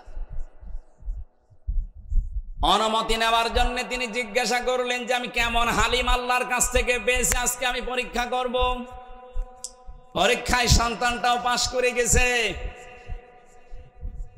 ইয়া আবাতি ফাআল মা তুমারু সাতাজিদুনি ইনশাআল্লাহু মিনাস সাবিরিন। সন্তান ডাক দিয়েছে, আমার সম্মানিত পিতা, যা স্বপ্নে দেখেছেন আপনি আদিষ্ট হয়েছেন, পালন করেন, আপনি আমাকে ধৈর্যশীলদের মধ্যে পাবেন। হযরত ইব্রাহিম ভাবছিলেন যে আমার সন্তান মনে হয় নিজেকে একটু অহংকার বোধ করবে, এই জন্যে এখানে সবের বলতে পারতেন। সাবিরিন বলার পরে ইব্রাহিম আলাইহিস সালাম তিনি খুশি হয়ে গেছেন। না, আমারে সন্তান যেমন তেমন আল্লাহ দেয়নি, এ হালিম যা দিয়েছে আসলে এটা হালিম। তিনি নিজেকে অহংকার মুক্ত করার জন্য সবের বলেন নাই, বলেছেন সবিরিন।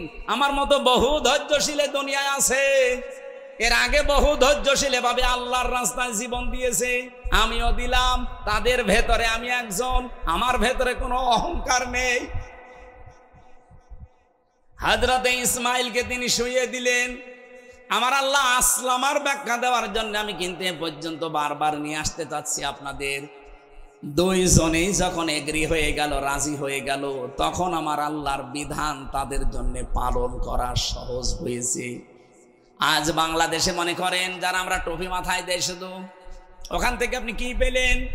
যদি ইব্রাহিম নবী বলতেন আমি 50টা পরীক্ষায় জীবনে কোনোদিন ফেল করিনি, আজকেও করব না, আমি জবাই দেবই। ইসমাইল যদি বলতেন না আমি জবাই হব না, আমি দৌড় দিলাম, জবাই হতো। আল্লাহর বিধান পালন করা সম্ভব হতো? হয়তো না।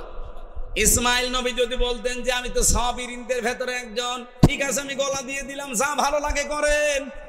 ইসমাইল নবী যদি বলতেন না, ইব্রাহিম যদি বলতেন আমি এত আদরের সন্তান জবাই করব না, আল্লাহর বিধান পালন হতো?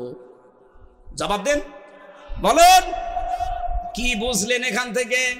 দুইজনেরই রাজি হওয়া লাগবে।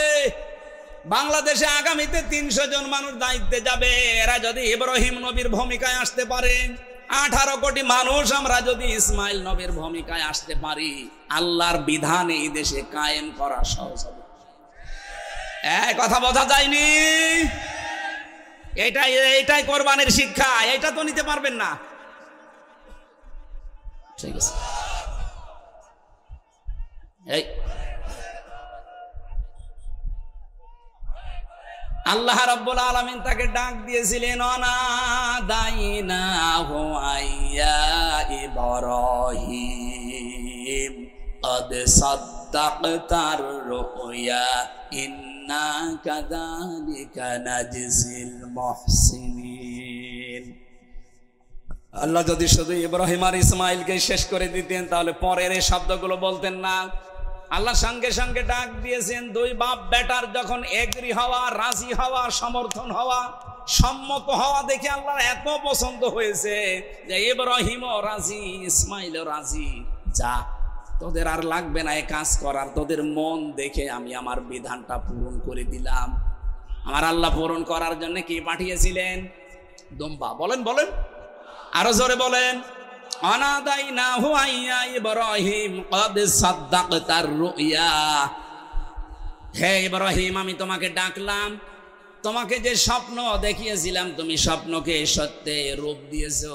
তুমি শুধু না, ইন্না কাযালিকা নাজিজিল মুহসিনিন, কিয়ামত পর্যন্ত যারা মুহসিন বান্দা তাদেরকে আমি আল্লাহ এইভাবেই পুরস্কার দেব। হয়তো 2732 জন মানুষ জীবন দিয়ে গেল এই বাংলাদেশের বৈষম্য দূর করার জন্য, এদের জীবন পর্যন্ত কোরবানি করে গেল। এখন যারা আসবেন দায়িত্বে, ইব্রাহিমের ভূমিকা পালন করা লাগবে। যারা আমরা এখন জনগণ বেঁচে আছি, অন্তত আমরাও কিন্তু এই 2732 জনের ভেতরে পড়ে যেতে পারতাম। আল্লাহ আমাদেরকে এখন ওর ভেতরে না ফেলে বাঁচিয়ে রেখেছেন। এই মুহূর্তে আহ্বান জানাচ্ছি, দল মত সব ভুলে যান, জাতি বর্ণ ধর্ম নির্বিশেষে ইসমাইল নবীর ভূমিকায় আসেন। আমার আল্লাহ তার বিধান এই দেশে কায়েম করে দেবে। আর যেহেতু সময় 22 দিন আছে, আমরা চাই এই 22 দিনের ভেতরে দেশটা যেন পরিবর্তন হয়ে যায়। ইব্রাহিম আর ইসমাইলের ভূমিকা আমরা যদি সত্যি দেখাতে পারি, আর এটা অত সহজও না, এই জন্য আল্লাহ কাযালিকা নাজিজিল মুহসিনিন এটা দেওয়ার পরে জানিয়েছেন, ইন্না হাদা লাহুয়াল বালাউল মুবিন, অবশ্যই এটা সুস্পষ্ট বিশাল পরীক্ষা। এই বিশাল পরীক্ষা আমাদের সামনে যেহেতু চলে এসেছে, এক কঠিন পরিস্থিতিতে আমাদের উচিত হবে পৃথিবীতে সবচাইতে প্রিয় যেমন ইসমাইল ছিল, আমাদের জীবনেও সবচাইতে প্রিয় যা আছে সেগুলো সামনে এখন পেশ করা লাগবে। সূরা আলে ইমরানের 92 নম্বর আয়াতে সেইটাই আল্লাহ জানিয়েছেন, লান তানালুল বিররা হাত্তা তুনফিকু মিম্মা তুহিব্বুন। কখনোই নেকি পাবে না এখানে লাং তানালুল বিরর দিয়েছেন। বিররুন শব্দের অনেকগুলো অর্থ আমি পেয়েছি। বিররুন মানে নিজেকে সৎ কাজের জন্য বিলিয়ে দেওয়া। বিররুন মানে এটা জান্নাতের একটা বাগানের নাম। বিররুন মানে নেক কাজ। বিররুন মানে জনকল্যাণে নিজেকে সম্পৃক্ত করা। এটা ইবনে কাসিরের বর্ণনা বলছি। আল্লাহ বলেন কখনোই নেকি পাবে না, কখনোই জান্নাত পাবে না, কখনোই জান্নাতের পরিপূর্ণ নাজ নিয়ামত তোমার ভাগ্যে জুটবে না যতক্ষণ সবচাইতে প্রিয় জিনিস তুমি আল্লাহর জন্য না দেবে। এই পৃথিবীতে এখন আমাদের কাছে বলেন তো সবচাইতে প্রিয় জিনিস কি? যে যেখানে আছেন তার কাছে সবচাইতে প্রিয় হবে তার জীবনটা। কথা বলেন না কেন? বলেন বলেন। আমাদের জীবনটাই যদি সবচাইতে প্রিয় হয়, এইটাও যদি আল্লাহর রাস্তায় পরিপূর্ণভাবে না দিলে, আমার আল্লাহ নেকি পূর্ণাঙ্গ না দেন, সওয়াব পূর্ণাঙ্গ না দেন, তাহলে জীবনের বাকি যে মহাব্বত একেবারে সর্বোচ্চ চূড়ার পাশ থেকে আস্তে আস্তে যেগুলো একটু নরমালি আছে, এগুলো তো মাস্ট বি আল্লাহর জন্য দেওয়াই লাগবে। এই জন্য এখন থেকে আমার সময়, আমার চিন্তা ভাবনা সব কিছু কোরবানি করার জন্য প্র্যাকটিস করেন। যেহেতু মাত্র 22 দিন আছে এবারের কোরবানি, আর এই গত বছরের কোরবানির মতো যেতে দিতে চাই না। এমন কোরবানি করব বাংলাদেশে কোরবানি যেন ইতিহাস হয়ে থাকে। অলিকুল্লি উম্মাতি জাআলনা মানসাকান লিয়াযকুরু ইসমাল্লাহি আলা মা রাযাকাহুম মিন বাহিমাতিল আনআম। সূরা হজের 34 নম্বর আয়াতে আল্লাহ জানিয়েছেন প্রত্যেকটি জাতির জন্য আমি কোরবানির বিধানটা দিয়েছিলাম। আদম নবী থেকে আরম্ভ হয়েছে আজকে পর্যন্ত চলছে, কিয়ামত পর্যন্ত এই বিধান চলবে। কি এমন গুরুত্বপূর্ণ বিধান যে এতদিন আছে এখনো চলছে, চলবে? কি আছে এর ভেতরে? আমরা দেখি কোরবানি মানে বিশাল বড় জবাই করে খেয়ে ফেলা। না ভাই, এটার নাম কোরবানি না। লা ইয়ানালাল্লাহু লুহুমুহা ওয়ালা দিমাউহা ওয়ালাকিন ইয়ানালুহুত তাকওয়া মিনকুম। তোমাদের রক্ত, গোশত, চর্বি, চামড়া এগুলো আল্লাহর কাছে যায় না, যায় শুধু তোমাদের ভেতরের তাকওয়া। কোরবানির আসল উদ্দেশ্য কিন্তু তাকওয়া। এখন এই তাকওয়াটা নিয়ে আমাদের দেশে ভেজাল আছে। আমরা শুধু পোশাকের তাকওয়া খুঁজি। তাকওয়া মানে যোগ্য। কি বললাম? বলেন বলেন। তাকওয়া মানে যোগ্যতা সম্পন্ন আপনাকে হওয়া লাগবে। সুতরাং এই দেশে যে যে জায়গায় আমরা আছি ওই জায়গায় আমাদেরকে যোগ্যতা সম্পন্ন হওয়া লাগবে, সৎভাবে। যতগুলো মানুষ আজ দায়িত্বে আছে এই দেশে, প্রায় 1628 জন মানুষ এখনো দায়িত্বে আছে। এ মানুষগুলো যদি যোগ্য হয় ওই জায়গায় এবং সৎ হতে পারে, আল্লাহর কসম সামনে দিন বিজয় কেউ আটকাতে পারবে না। আর এই তাকওয়া দরকার এখন সামনে এই কোরবানিতে। আপনি একেবারে সেই প্রথম দিন থেকে আরম্ভ করেন কোরবানি, নাকি বাড়ি চলে যাবেন?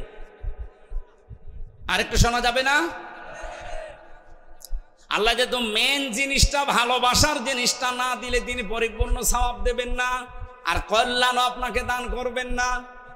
আয়াতের শানে নজুলের ভেতরে হযরতে তালহা রাদিয়াল্লাহু তাআলা আনহুর জীবন থেকে কিছু কথা তাফসীরে ইবনে কাসিরে এসেছে, হযরতে ওমরের জীবন থেকে কিছু কথা এসেছে, হযরতে ওসমানের জীবন থেকে কিছু কথা এসেছে। তাফসীরে ইবনে কাসিরে আপনি শানে নজুলটা পড়বেন। আমার ওইটা উদ্দেশ্য না, আমার উদ্দেশ্যটা এই তাকওয়াটা বাস্তবে নিয়ে আসা। আমরা কি মনে করি আর আল্লাহ কি বোঝাতে চেয়েছেন, একেবারে প্রথম দিন থেকে আপনি একটু ধরেন। সূরা মায়দার 27 নম্বর আয়াতে তথ্যটা পাবেন। আতলু আলাইহিম নাবা বানাই আদামা বিল হক। হে নবী, আপনি তেলাওয়াত করে করে আদম নবীর 2 সন্তানের কাহিনী আপনার ছেলেদের, মেয়েদের, আপনার উম্মতদেরকে শোনান। আপনার উম্মত বলে যারা দাবি করে তাদেরকে যথাযথভাবে হক আদায় করে এই কাহিনীটা শোনান। কি আছে এই কাহিনীর ভেতরে? আমরা তো সে জন্মের পরে শুনি হাবিল কাবিলের কাহিনী, যে তারা কোরবানি করেছিল চাটিয়াল ময়দানে। তাদের নিয়ম ছিল চাটিয়াল ময়দানে পশু জবাই করে রেখে আসতো। যারটা হালাল, যার টাকা হালাল, জীবন পবিত্র, আকাশ থেকে আগুনের ঝলক এসে ওটা পুড়িয়ে ফেলতো। আর যার হারাম টাকা তার তা পড়তো না। আমার মাঝে মাঝে আজটা পড়ার পরে মনে হয় বাংলাদেশে যদি এই শরীয়ত এখন থাকতো, কত আল্লাহর ওলি যে ধরা খেত। এক কথা বলছে না কেন? 2.5 লাখ টাকা দিয়ে কোরবানি কেনা না, ধরা খেয়ে বসে থাকতো। কারণ এরকম ময়দানে রেখে যেতেন, আগুনের ঝলক আসতো, পুড়িয়ে ফেলতো ওইটা, যার টাকা হালাল, যার জীবন পবিত্র, তখন সব ধরা পড়ে যেত না? বলেন, এদে কাররাবা কুরবানা, যখন তারা পেশ করেছে কোরবানি, ফাতাকাব্বালা মিন আহাদিহিমা ওয়া লাম ইয়াতাকাব্বাল মিনাল আখার, একজনেরটা কবুল হয়ে গেছে, হাবিলেরটা আর কাবিলেরটা হয়নি। ক্বালা লা আকতুলান্নাকা, কবুল যারটা হয়নি সঙ্গে সঙ্গে সে ফোন দিয়ে এটেছে, আর ফোন দির কাজ কি? লা আকতুলান্নাকা বলে গ্যারান্টি দিয়ে বলছে আমি তোমাকে হত্যা করব। আমার মনে হয় আয়াতটা বাংলাদেশের সাথে এখন খাপের খাপ মিলে যাচ্ছে। আপনি দেখেন, আগস্টের 5 তারিখের পর থেকে এই 54 বছরে তো ইসলামপন্থীদেরকে দেশে কাজ করতে দেওয়া হয়নি। আগস্টের 5 তারিখে একটু পরিবেশ পেয়ে আমরা যারা আজ নিজেদের চরিত্র, নিজেদের অ্যাক্টিভিটিস, নিজেদের কাজকর্ম জানান দিতে পারি, মানুষের সাথে মিশতে পারি, সময় দিতে পারি, কাজে লাগাতে পারি, এই 9 মাস 5 দিনের ব্যবধানে যে অবস্থা দাঁড়িয়েছে এই দেশে, আপনি একটু খেয়াল করে দেখেন। এই দেশে এখন কমপক্ষে শুধু বাংলাদেশের সরকারি জরিপ 8 কোটি 75 লাখ মানুষ এখন মনে প্রাণে চাচ্ছে এদেশে ইসলাম কায়েম হোক। তাও অন্যান্য ইসলামী দল সব বাদ দিলাম, শুধুমাত্র একামতের দিন যারা করে, আমি বাংলায় বলছি জামাত ইসলামী, 8 কোটি 75 লাখ, আমি আজকের রিপোর্ট পেয়েছি, এটা ইন্টারনেটে। এই দেশের সরকারি জরিপে এরা চাচ্ছে 8 কোটি 75 লাখ, মানে 9 কোটি মানুষ এখন চাচ্ছে দেশে ইসলাম কায়েম হোক। ইসলাম কায়েম হোক, সবাই তো এটা চায় না। তারা একামতের দিন যারা করে তারা চায়। তার মানে এই দেশে এখন একামতের দিনের নেতা কর্মী সদস্য শুভাকাঙ্ক্ষী 9 কোটি প্রায়। এখানে অনেকেই মনে করছে না আমাদের আর হবে না, এই জন্য এখন পেছনে পেছনে উল্টা পাল্টা বাঁশ দেওয়ার জন্য লিখেছে ওই যে 47, 52, 71। কেন? এগুলো যদি চেতনা হয় তো 24 কি চেতনা না? ওগুলোতে মানুষ মারা গেছে, 24-এ মানুষ মারা যায়নি। শুধু ওই 71, ওই 47, ওই 52-র কথা তুলে আনেন কোন কারণে? আপনি 24-এর কথা তুলে আনতে পারেন না। কি দেখিয়েছেন 9.5 মাসে আপনি অ্যাক্টিভিটিস, আপনার চরিত্র দিয়ে, আপনার কাজকর্ম দিয়ে কি দেখালেন জাতিকে বলেন? আপনার দিকে মানুষ ঝুঁকতে চায় না, যেতে চায় না, কারণ আপনারটা কবুল হওয়ার মতো যোগ্যতা হয়নি। ওই দিন হাবিল বলেছিল ক্বালা ইন্নামা, এখানে যারা গ্রামার বোঝে জিজ্ঞাসা করেন ইন্নার পরে যদি মা যুক্ত হয় তাহলে বাংলা অর্থ দাঁড়ায় কেবলমাত্র, শুধুমাত্র, একমাত্র, মূলত, হবেই হবে, এইটাই, এরকম 27টা 29টা অর্থ আছে। ইন্নার পরে মা দিয়ে কাবিল, হাবিল গ্যারান্টি দিয়েছেন ক্বালা ইন্নামা, ভাই আপনি আমাকে মেরে ফেলতে চান, আপনারটা কবুল হয়নি, আপনাকে মানুষ ভালোবাসে না, আপনার কাছে যেতে চায় না, এজন্য আপনি আমাকেই মেরে ফেলেন। কিন্তু এই পৃথিবীতে শুধুমাত্র মুত্তাকি যারা, ইয়াতাকাব্বালুল্লাহু মিনাল মুত্তাকিন, দুনিয়ায় যারা মুত্তাকি হবে তাদেরটাই শুধু আল্লাহ কবুল করছে এবং করবে। এজন্য ইয়াতাকাব্বালু, এটা মোজারে, বর্তমান ভবিষ্যৎ, প্রেজেন্ট ফিউচার। ও বাংলার মুসলমানেরা যত ষড়যন্ত্র করেন বিভিন্ন দাদাদের পরামর্শ নিয়ে, আমরা জানি এখন কত মানুষ কত জায়গা থেকে ফাঁদে পড়েছে, তাদের চরিত্রের ফাঁদে পড়েছে, বিভিন্ন সংস্থার ফাঁদে পড়েছে, বিভিন্ন দাদার ফাঁদে পড়েছে। এর আগে যারা ফাঁদে পড়েছিল তারা এমন মরেছে, আপনিও মরবেন। আপনি যদি মোকাবেলা করতে চান চরিত্র দিয়ে করেন, কাজ দিয়ে করেন। এই কথা বলেন না কেন? যাদের নামে উল্টা পাল্টা দোষ দেন, আরে ভাই আমি কোরআন সামনে নিয়ে বলছি, একটা দোষ দেখান তো যে তারা বিড়ি খায়, তারা সিগারেট খায়, তারা জেনা করে, তারা মদ খায়, তারা মানুষের কাছে চাঁদাবাজি করে, টাকা পয়সা মেরে খেয়েছে, বোনের সম্পদ দেয়নি। একটা দেখাতে পারলে আমি আজকে থেকে কথা বলা বন্ধ করে দেবো, দেখান। আর যারা ওই কথা বলে তাদের চরিত্রের দিকে আপনি তাকান, কুকুরও তো নিচে নামে না। হাবিল এমনি বলে না যে ভাই আপনি আমাকে মেরে ফেলতে পারেন, কিন্তু আল্লাহ কবুল করে থাকে শুধু মুত্তাকিদের। ইবাদত বন্দেগী কাজ কারবার অ্যাক্টিভিটিস। এখন মুত্তাকি কি? ওই যে বাংলা বললাম যে যোগ্যতা অর্জন করা লাগবে। ফাত্তাবিউস সিরাতাল আযম, মুসলিম শরীফের হাদিস। নবীজি বলেন তুমি যখন দেখবে যেই দলের দ্বারা তাড়াতাড়ি ইসলাম কায়েম করা সম্ভব, তোমরা চোখ কান বুঝে ওই দলকে সাপোর্ট করবা, পেছনে থাকবা। এই হাদিস এখন আমি বানালাম। বলেন ফাত্তাবিউস সিরাতাল আযম, অনুসরণ করো তাদেরকে, তাদের পেছনে থাকো যাদের দ্বারা সম্ভাব্য দ্রুত ইসলাম কায়েম হওয়া সম্ভব। বাংলাদেশে ৭৩টার উপরে দল আছে। আপনি নিজের মন থেকে বলেন এই দেশে দ্রুত একেবারে মসজিদ থেকে সংসদ পর্যন্ত সেক্টরে সেক্টরে চালাতে পারে এই দেশের কোন দল? আপনি সেটাকে সাপোর্ট করবেন। যোগ্যতা সম্পন্ন হওয়া লাগবে মসজিদ থেকে একেবারে সংসদ পর্যন্ত, প্রত্যেকটি সেক্টরে যারা আছে এরকম সৎ থেকে জীবনযাপন করছে এই ৫৪ বছরে এবং সামনেও করতে পারবে। আদেশ দিয়ে গেলাম এবং অনুরোধ করে গেলাম, আপনি এই কোরবানিটা এবার করেন, নাই তো কাবিলের মতো আপনি যতই হাব ভাব দেখান না কেন মেরে ফেলতে পারবেন, কিন্তু কবুল হবে না।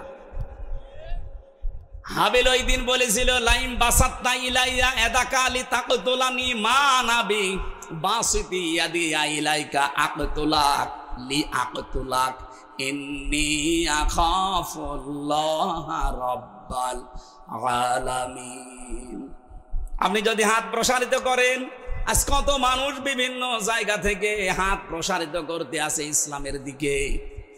বাংলার মুসলমানেরা খুব চিন্তা ভাবনা করে বলছি, অনেক কিছু ভেবে চিনতে বলছি, আপনি কিন্তু আবার মার খাবেন।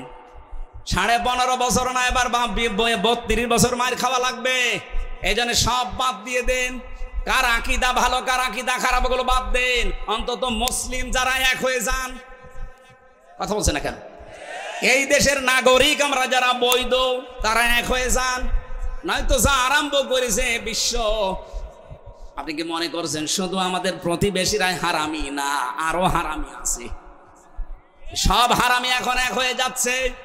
আমাদের উচিত হবে এই মুহূর্তে এই দেশের যারা বৈধ নাগরিক সব আমার মনে হয় এক হয়ে যাওয়া দরকার। তাহলে ৫৪ বছরে ওটা যেটা করতে পারেনি সামনে কিন্তু করে ফেলবে। আমরা এখন সাবধান হব, যে যা করছে মুখ বন্ধ রাখবো। লাইম বাসাত্তা ইলাইয়া এদাকা লি আকতুলাক, যদি আপনি হাত প্রসারিত করেন আমাকে মেরে ফেলার জন্য, কত কিছু প্রসারিত করছেন করেন, আমরা চুপ করে আসি। আমরা চাই আগামীতে কোরআনকে তার জায়গা মতো পৌঁছিয়ে দিয়ে একবারে মুখ খুলবো। একবারে মুখ খোলা যাবে না। ইন্নী আখাফুল্লাহ রাব্বাল আলামিন, অবশ্যই আমি ভয় করি কাকে? ভয় মানেই তো আমরা বুঝি না তাকওয়া মানে। এই একটা ব্যাখ্যা বললাম, তাকওয়ার যোগ্য। সুতরাং এই মসজিদ থেকে সংসদ পর্যন্ত যারা যোগ্য আপনি তাদের পেছনে থাকবেন, এদেরটাই কবুল হওয়ার সম্ভাবনা সবচাইতে বেশি।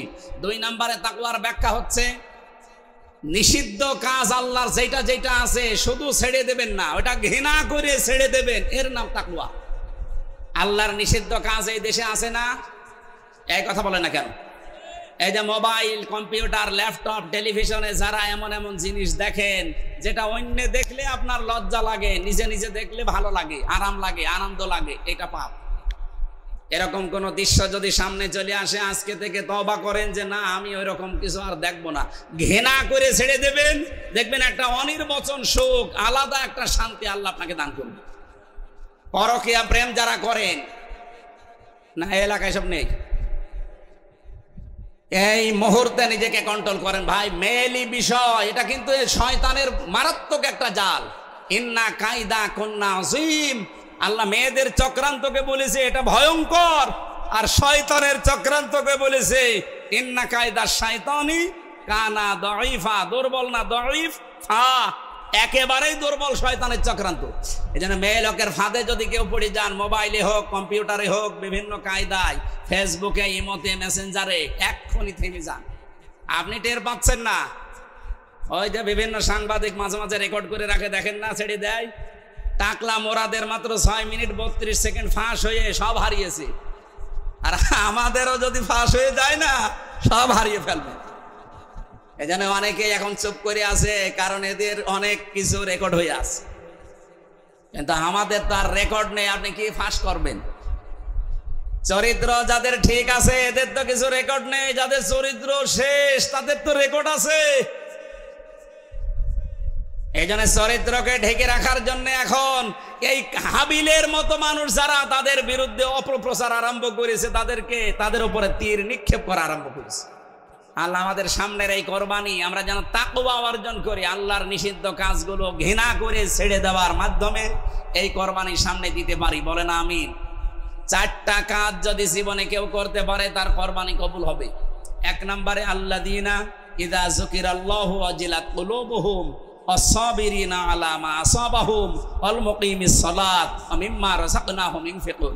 সূরা হজের 35 নম্বর আয়াত। আপনারা এই আয়াতগুলো বাড়িতে একটু মিলিয়ে দেখবেন, কোরবানি আপনি সামনে যেটা দিচ্ছেন বা দেবেন এটা কবুল হবে কিনা। আমরা আর বেশি দূর যেতে যাচ্ছি না, অনেক রাত হয়ে গেছে। কোরবানির এই শিক্ষা তাকওয়া, ও আমার এই লিখিত বই আছে গাড়িতে, মেয়েদের উপরে লেখা, এটা ছেলেদের না মেয়েদের উপরে লেখা। আপনারা এখান থেকে যাওয়ার সময় নিয়েছেন। আল্লাহুম্মা আমিন। লা ইলাহা ইল্লা আনতা সুবহানাকা ইন্নী কুনতু মিনাজ জালিমিন। আল্লাহুম্মা গফিরলি ওয়ারহামনি ওয়াহদিনি ওয়াফিনি ওয়ারযুকনি ইয়া রাব্বাল আলামিন। সারাটা জীবন অপরাধ করে আল্লাহ রাত 12টা বেজে যাচ্ছে, 5-7 মিনিট পরে তাহাজ্জুদের নামাজের সময় শুরু হয়ে যাবে। এই জন্য আমরা শেষ করে দিয়েছি যতটুকু পারলাম। আল্লাহ আয়াত থেকে যে শিক্ষাটা পেয়েছি এই শিক্ষাগুলো আমাদের জীবনে বাস্তবায়ন করে দাও। এ বিশাল আয়োজনে যারা শ্রম দিয়েছে এদেরকে মেহেরবানি করে কবুল করো। স্বেচ্ছাসেবকের দায়িত্বে যারা আছে এই যুবকদেরকে যে মা পেটে নিয়েছে, মায়ের পেট তুমি ধন্য করে দাও।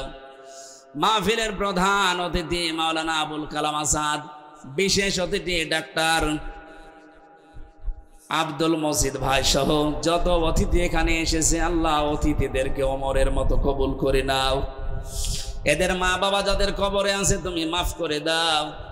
সম্মানিত সভাপতি একজন আলেম মানুষ, আল্লাহ তাআলা আমাদের শ্রদ্ধাভাজন ইমাম সাহেব এবং আলেম, তাকে তুমি আলেম হিসাবে মঞ্জুর করে নাও। কোরআনের আজকে রাতের মূল শিক্ষাই ছিল ফালাম্মা আসলামা ওয়া তাল্লাহু লিল জাবিন। ইব্রাহিম ইসমাইল যখন দুইজনে এগ্রি হয়ে গেছে, তোমার বিধান পালন করা সহজ হয়েছে। বাংলার যারা দায়িত্বশীল এদেরকে তুমি ইব্রাহিমের ভূমিকা দান করো। আমরা যারা জনগণ আছি 18 কোটি মানুষকে তুমি ইসমাইলের ভূমিকা পালন করার তৌফিক দাও। আগামীর এই কোরবানিটা যেন বাংলাদেশে ইসলাম কায়েমের মাধ্যম হয়ে যায়। আল্লাহ, এই মাহফিলের আয়োজন করতে গিয়ে যে যেভাবে এগিয়ে এসেছে, তাদের আত্মীয় স্বজন এলাকায় কবরে অনেকে ঘুমিয়ে আছে, কবরগুলো জান্নাত বানিয়ে দাও। এই কফিল মনি, আল্লাহ তুমি কফিল মনিকে কবুল করো। যত মানুষ এই বাজারে ব্যবসা বাণিজ্য করো, এদের হালাল ব্যবসায় বরকত দাও। আগামীতে অনুষ্ঠানটা কোরআনের জন্য আরো বিশাল আকারে তুমি কবুল করে নাও। 3টা বছর জালেমি রয়েছে জিন্দানখানায়, একটা ঘরের ভেতরে চাতক পাখির মতো বসে থাকতে থাকতে আমার শরীরে বিভিন্ন রোগ জন্ম নিয়েছে। আল্লাহ তাআলা মুসাফির অবস্থায়, অসুস্থ অবস্থায় তোমার কাছে দোয়া করছি, এই হাজারো বান্দা বান্দি নিয়ে তুমি আমার শরীরটাকে, কণ্ঠটাকে আগের মতো আবার ফিরিয়ে দাও। এই দেশে আমরা চর্ম চোখে দেখতে চাই তোমার কালাম দিয়ে দেশটা চলছে। যত ষড়যন্ত্র আছে এর বিরুদ্ধে আল্লাহ সব তুমি নস্যাৎ করে দাও। বিবেককে কাজে লাগাই না। তোমার কোরআন জানিয়েছে ওয়ায়াজালুর রিজসা আলাল্লাযিনা লা ইয়াকিলুন, যারা তাদের বিবেক কাজে লাগায় না তাদের উপরে তুমি নাকি ভুল সিদ্ধান্ত চাপিয়ে দাও।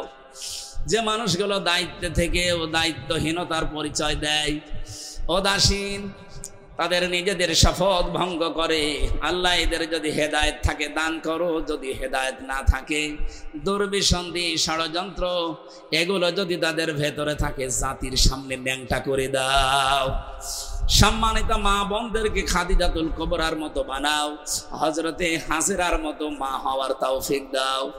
বারাকাল্লাহু লানা ওয়া লাকুম ফিল কোরআনিল আযীম। যখন এই মরণ আসবে জীবনের শেষ কথা যেন বলতে পারি লা ইলাহা ইল্লাল্লাহু মুহাম্মাদুর রাসূলুল্লাহ।